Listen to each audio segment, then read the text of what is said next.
प्यारे दोस्तों नमस्कार। परम श्रद्धेय बाबा नीम करोली महाराज जी के दरबार में आप सभी जनों का स्वागत है। आशा करते हैं आप सभी परिवार सहित सकुशल होंगे, स्वस्थ होंगे। इसी कामना के साथ बिना देर किए आपको ले चलते हैं आज के अद्भुत अकल्पनीय विशेषांक की ओर। बाबा नीम करोली महाराज जी की अनन्य कृपा से ऐसे अद्भुत संकेतों से आज आप सभी को अवगत कराएंगे जो कि आपके अच्छे दिन आने का बहुत ही अद्भुत संकेत होते हैं। आप इन बातों से, इन संकेतों से अपने जीवन का अंदाजा लगा सकते हैं कि अब आपका और आपके परिवार का अच्छा समय शुरू होने वाला है। प्रत्येक मनुष्य अपने जीवन में इस बात की तो प्रतीक्षा करता है कि कब उसके जीवन में उसका अच्छा समय पलटकर दोबारा आएगा, और होना भी चाहिए, क्योंकि जीवन उतार चढ़ाव का नाम है। जीवन परिवर्तनशील है। समय के अनुरूप जीवन में अच्छे और बुरे अनुभव दोनों ही आते हैं और आने भी चाहिए। लेकिन जब बुरे अनुभव काफी समय से चल रहे हों तो मनुष्य का यह सोचना स्वाभाविक हो जाता है कि उसका अच्छा समय कब आने वाला है। इसलिए आज हम इसी विषय पर चर्चा करेंगे, तो बने रहिएगा आज के इस विशेषांक के साथ। आइए आपको लेकर चलते हैं अद्भुत और अकल्पनीय संकेतों की ओर।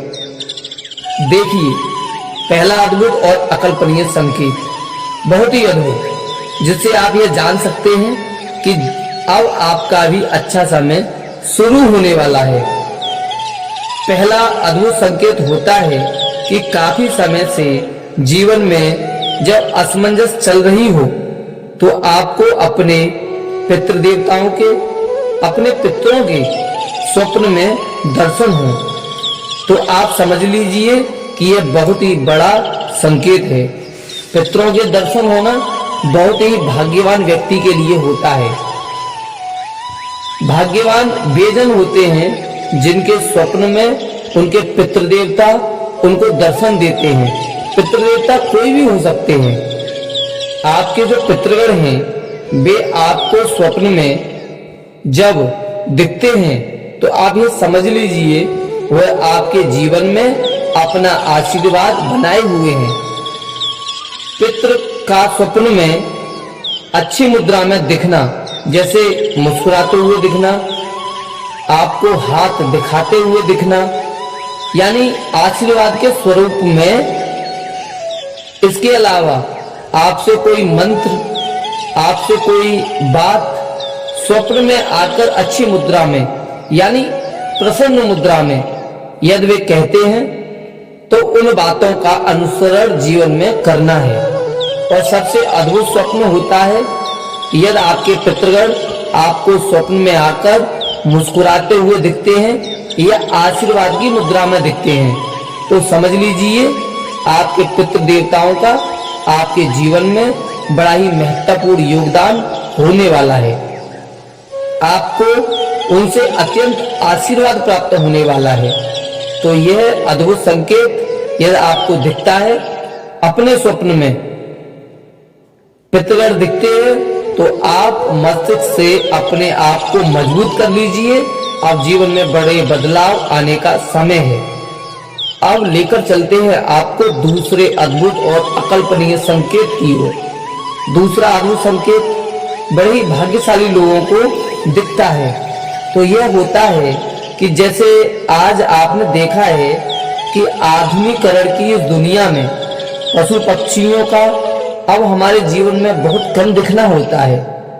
जैसे गौरैया है, आप जानते ही हैं गौरैया चिड़िया जो होती है वह विलुप्त होने की कगार पर है। लेकिन आपके जीवन में जब काफी असमंजस का दौर चल रहा हो, बहुत ही कठिनाइयों का समय आ रहा हो, तब ऐसे में पशु पक्षियों का दिखना, आपके द्वार पर दस्तक देना, आपके द्वार पर दिखना, बहुत ही चमत्कारी होता है। और अद्भुत एक बात और है, मैं आपको बता दूं, जब गौरैया चिड़िया या कोई भी अन्य पक्षी आपके द्वार के अंदर प्रवेश कर जाते हैं और प्रवेश करने के साथ साथ आपके घर के अंदर आने के बाद कुछ समय आपके द्वार पर अगर वह रहते हैं और इसके बाद वह चले जाते हैं, तो समझ लीजिए यह भी एक बहुत बड़ा अद्भुत संकेत है कि अब आपके जीवन में बड़े बदलाव आने वाले हैं, सफलता आपके मार्ग में है। यह इस बात का बड़ा अटल संकेत होता है कि आपके जीवन की परेशानियां अब समाप्त होने वाली हैं और जल्द ही आपको अच्छे लाभ के अवसर, अच्छी उन्नति के अवसर आपको अपने जीवन में प्राप्त होने वाले हैं। इसके अलावा जैसे आपने देखा होगा पक्षियों में, मैंने आपको बताया, उसी तरह पशुओं में हमारे सनातन धर्म में गौ माता को सबसे बड़ा स्थान प्राप्त है। यदि गौ माता आपके द्वार पर आती हैं और आपसे रोटी या अन्य भोजन की पुकार करती हैं, तो समझ लीजिए कि ईश्वर की तरफ से यह बहुत बड़ा ही अद्भुत संकेत है जो आपको प्राप्त हुआ है, क्योंकि गौ माता का हमारे सनातन धर्म में बहुत बड़ा योगदान है। गौ माता हमारे सनातन धर्म में बहुत ही पूजनीय है। तो गौ माता का वैसे तो आपके द्वार पर आना बहुत बड़ा ही सौभाग्य की बात है, और अगर ऐसा होता है तो आप गौ माता को भोजन प्रसाद अवश्य दीजिए। आपकी सभी मनोकामनाएं गौ माता अवश्य पूर्ण करेंगी। हम भी प्रभु से ऐसी कामना करते हैं। ये दूसरा संकेत था जो मैंने आपको बताया। अब तीसरा संकेत क्या है? तीसरा संकेत बड़ा ही अद्भुत है। तीसरे संकेत में यदि आप देखते हैं कि आप मंदिर आदि पूजा करने जाते हैं, तो आप देखते हैं कि आपको आपकी आंखों में अश्रुधारा आ जाती है। स्वतः ही आपकी आंखों में आंसू आने लग जाते हैं और आपको ईश्वर से एक बड़ा ही अद्भुत सा जुड़ाव, बड़ा ही अद्भुत अनुभव यदि आपको मंदिर या पूजा स्थलों में जाने पर अचानक से होने लगता है, तो आप समझ लीजिए ईश्वर आपको स्वयं पुकार रहे हैं। ईश्वर की इच्छा है कि आपको अपने जीवन में महाराज जी जिस प्रकार से आपको बुलाते हैं, उसी प्रकार से ईश्वर का ये जुड़ाव ईश्वर स्वयं चाहते हैं कि आप उनके दर्शन करने आए, आप अपनी पूजा उन्हें अर्पित करें।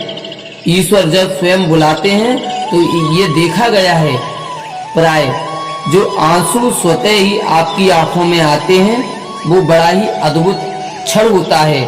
तो इसका भी यही आशय है कि आपके जीवन में स्वयं ईश्वर आपको अपनी ओर आकर्षित कर रहे हैं। ईश्वर आपको अपनी शरण में लेना चाहते हैं। यह ऐसा अक्सर तब देखा जाता है जब मनुष्य बहुत परेशान होता है, जब आप बहुत परेशान होते हैं, जब आपको कुछ समझ नहीं आ रहा होता है कि ये परेशानियां अचानक से मेरे जीवन में कैसे आ गई, मैंने तो इनको आकर्षित नहीं किया था, मेरे जीवन से इतने कष्ट क्यों आ रहे हैं, तो उस समय ईश्वर आपको अपनी शरण में स्वयं बुलाते हैं। तब ऐसा प्राय देखा जाता है। ये जो संकेत है बड़ा प्रबल होता है और लगभग सभी के साथ सभी ने ऐसा अनुभव लगभग किया होगा। ये तीसरा सबसे अद्भुत संकेत है। अब आप समझ लीजिए ईश्वर ने आपको अपनी शरण में ले लिया है। ऐसा यदि आप महसूस कर रहे हैं तो चिंता करने की कोई बात नहीं है। ये तीसरा अद्भुत संकेत मैंने आपको बताया। अब लेकर चलते हैं आपको चौथे अद्भुत संकेत की ओर। चौथा संकेत बड़ा ही महत्वपूर्ण है। चौथा अद्भुत संकेत क्या होता है? जब आप अपने जीवन में कठिन दौर से गुजर रहे होते हैं, उस समय यदि आपको साधु संतों के दर्शन हो जाएं, साधु संत आपके जीवन में प्रवेश कर जाएं, तो आप समझ लीजिए ईश्वर के द्वारा भेजे गए ये वे देवदूत हैं जो कि आपको आपके जीवन में एक नई दिशा और दशा दोनों प्रदान करेंगे। जिन परेशानियों से आप जूझ रहे थे उन परेशानियों से आपको बाहर निकालेंगे। साधु संतों के दर्शन होना बड़े ही सौभाग्य की बात है। आपको यदि होते हैं तो आप बड़े ही सौभाग्यशाली हैं। और यदि आपको दर्शन नहीं हो पा रहे हैं और आपके मन में विचार आ रहे हैं और आप उनको ढूंढ रहे हैं, उनके दर्शन करने की आपकी प्रबल इच्छा हो रही है, तो आप समझ लीजिए ये संकेत ईश्वर का संकेत है। ईश्वर स्वयं आपको अपने देवदूतों से मिलाना चाहते हैं, जो कि एक अनोखा संकेत है। जैसा कि आप जानते ही हैं, बाबा नीम करौली महाराज जी को और आप स्वयं या अपने मित्रों द्वारा उनके धाम जाने का मन बना लेते हैं, तो ये अपने आप में एक अनोखा संकेत है। ये था चौथा संकेत जो मैंने आपको बताया। और अगर आप यहाँ तक हमें सुन रहे हैं तो आप सभी भक्तगणों से निवेदन करेंगे कि हमारे चैनल को सब्सक्राइब कर लीजिए, और अगर ये वीडियो पसंद आए तो उसे लाइक करिए और चैनल को घंटा दबाना मत भूलिए। और आज के विशेषांक पर अपनी प्रतिक्रिया अवश्य दें। आज का विशेषांक समाप्ति की ओर है। मैं बाबा नीम करौली महाराज जी से प्रार्थना करूंगा कि हमारे सभी अनन्य भक्तों को असमंजस की स्थितियों से बचाएं, उनके जीवन में संपन्नता, सुख, समृद्धि और सद्बुद्धि की ओर मार्ग प्रशस्त करें। इसी कामना के साथ विदा लेने का समय आ गया है। मिलते हैं आपसे नए विशेषांक के साथ। तब तक के लिए जय श्री राम, जय गुरुदेव, धन्यवाद।